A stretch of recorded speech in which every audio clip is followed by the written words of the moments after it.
अस्सलाम वालेकुम। मैं जमात नहूम और दोहूं की उर्दू की टीचर आपसे मुखातिब हूँ। उम्मीद है आपने पिछले लेक्चर में हम सुन ली होगी। आज के लेक्चर का आगाज़ हम के अल्फाज मायने से कर रही हूँ।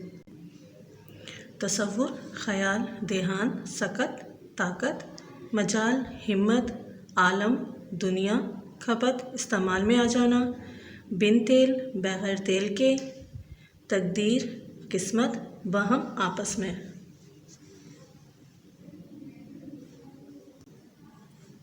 कशिश बाहमी, आपस में जोड़े रखने की ताकत, बेशी कमी, इजाफ़ा और कमी, आईने ईजाद, बनने का उसूल, कुलियात, कुल की जमा। हम उस नज़म को कहते हैं जिसमें अल्लाह ताला की तारीफ़ बयान की जाए। मौलवी मोहम्मद इस्माइल मेरठी इस हमद में कहते हैं कि अगर अल्लाह ना होता कुछ ना होता, इसका तसव्वुर करने की हम में हिम्मत नहीं है। उसने आसमान जैसी छत और चमकते हुए तारे बनाए हैं जो उसी के हुक्म के ताबे तकदीर से बंधे हुए हैं। वो अपनी हुदूद से आगे बढ़ते हैं और ना पीछे हटते हैं। इन सब के बनने का एक ही उसूल था और इनके बनाने वाला भी एक ही है। ये जहाँ इसकी कुदरत और अज़मत का बेमिसाल शाहकार है, वो मुख्तार कुल है, वो हमेशा से है और हमेशा रहेगा। इसकी ज़ात लाजवाल है, इसका नूर व जमाल हर शय में आया है। इस कायनात पर हुक्मरानी का इख्तियार भी सिर्फ इसी की ज़ात का हिस्सा है। स्टूडेंट्स, मैं अब आपको शायर के तारुफ़ के बारे में बताऊंगी, जो कि आपको सवाल जवाब से पहले कॉपी में लिखना है और याद भी करना है। मौलवी मोहम्मद इस्माइल मेरठी, विलादत सन 1844, वफ़ात सन 1917। मौलवी मोहम्मद इस्माइल मेरठी हिंदुस्तान के शहर मेरठ में पैदा हुए। इब्तिदाई तालीम मेरठ में ही में पाई, फिर अरबी और फ़ारसी के उस्ताद की हैसियत से मेरठ और सहारनपुर के स्कूलों में खिदमत अंजाम दी। आखिर में आगरे में सेंट्रल नॉर्मल स्कूल में उस्तादों को तरबियत देते रहे। वहाँ से रिटायर्ड होकर वापस मेरठ आ गए और यहीं इंतकाल फरमाया। इस्माइल मेरठी का शुमार बच्चों के अहम शायरों में होता है। बच्चों और नौजवानों के लिए बहुत सी इस्लाही और इखलाकी नज़में लिखी। आपकी शायरी ज़बान की पाकीज़गी और बयान की सादगी का निहायत उम्दा नमूना है। आपकी नज़में हिंदुस्तान और पाकिस्तान की दरसी किताबों में पढ़ाई जाती रही हैं। आपका सारा कलाम कुलियात इस्माइल के नाम से शाया हो चुका है।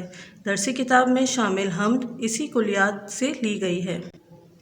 तारीफ़ हमद मौलवी मोहम्मद इस्माइल मेरठी सन 1844 सन 1917। सवाल नंबर 1, नज़म में छत से क्या मुराद है? जवाब, नज़म में छत से मुराद आसमान है। सवाल नंबर 2, शायर ने ज़ंजीर किसे कहा है? जवाब, शायर ने ज़ंजीर कशिश बाहमी को कहा है। सवाल नंबर 3, लालो गौहर से शायर की क्या मुराद है? जवाब, लालो गौहर से शायर की मुराद सितारे और सैयारे हैं।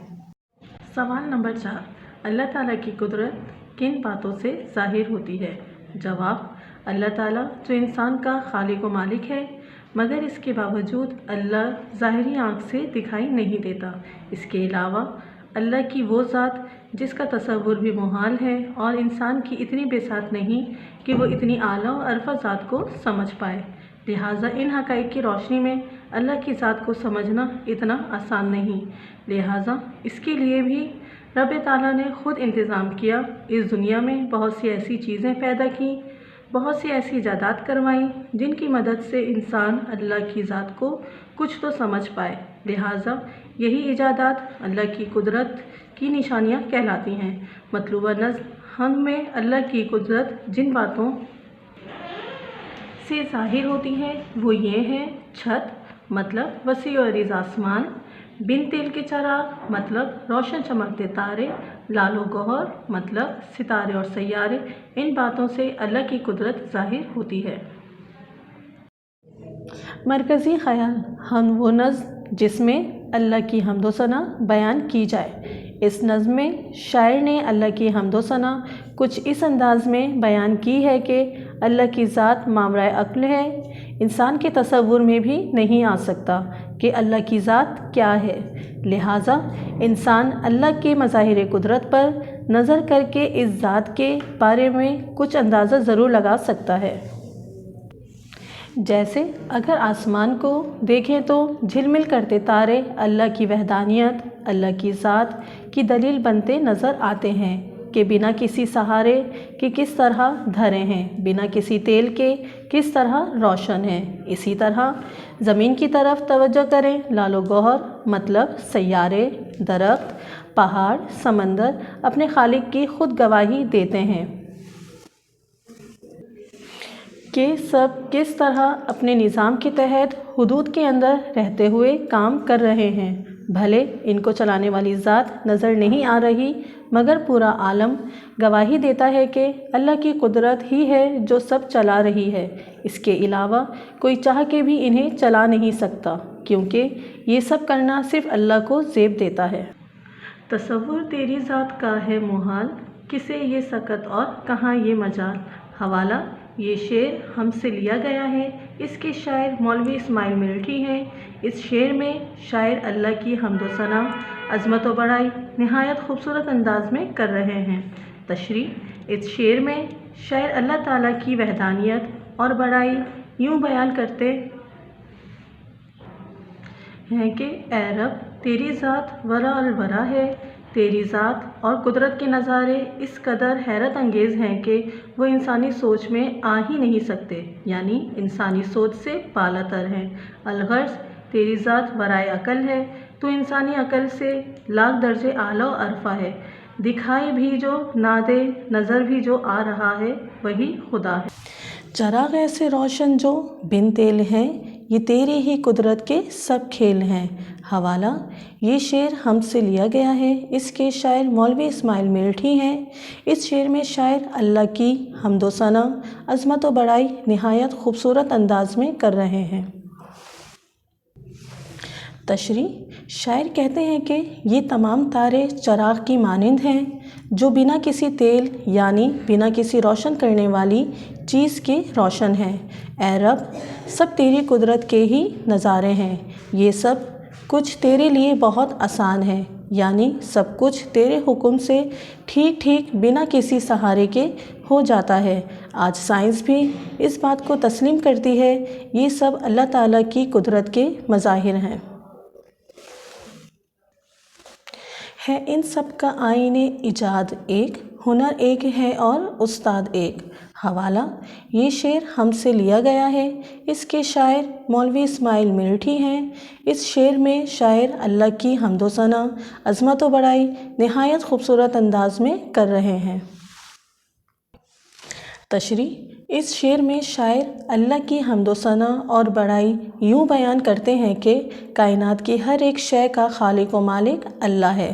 تمام چیزوں کا بنانے والا، چلانے والا، ایجاد کرنے والا باہنر استاد صرف ایک ذات ہے اور وہ ہے اللہ۔ الغرض اللہ کی ذات، قدرت کے تمام نظارے، ایجادات اور نظام قدرت حیرت انگیز ہیں اور انسانی سوچ سے بالا تر ہیں۔ سوال: اس حمد میں کل کتنے مصرعے اور کتنے شعر ہیں؟ جواب: اس حمد میں 18 مصرعے اور 9 شعر ہیں۔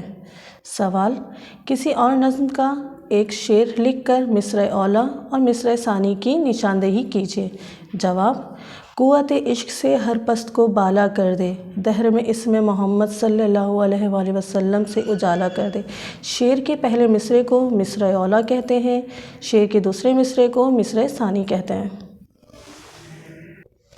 سوال نمبر 5، درج ذیل سوالات میں سے درست جواب پر صحیح کا نشان لگائیے۔ الف: ایک شعر میں مصرعے ہوتے ہیں 2، 4، 6، 8۔ صحیح جواب ہے 2۔ ب: حمد کے چوتھے شعر میں بن تیل کے چراغوں سے مراد ہے پھول، ستارے، بلب، ہیرے۔ صحیح جواب ہے ستارے۔ ج: اس دنیا کی ہر چیز قائم ہے تدبیر سے، زنجیر سے، تقدیر سے۔ صحیح جواب ہے تقدیر سے۔ د: اس نظم میں لفظ آئین کا مطلب ہے طریقہ، قانون، ضابطہ، اصول۔ صحیح جواب ہے قانون۔ ہ: کائنات میں سب کھیل ہیں ہمت کے، قدرت کے، عزت کے، فرصت کے۔ صحیح جواب ہے قدرت کے۔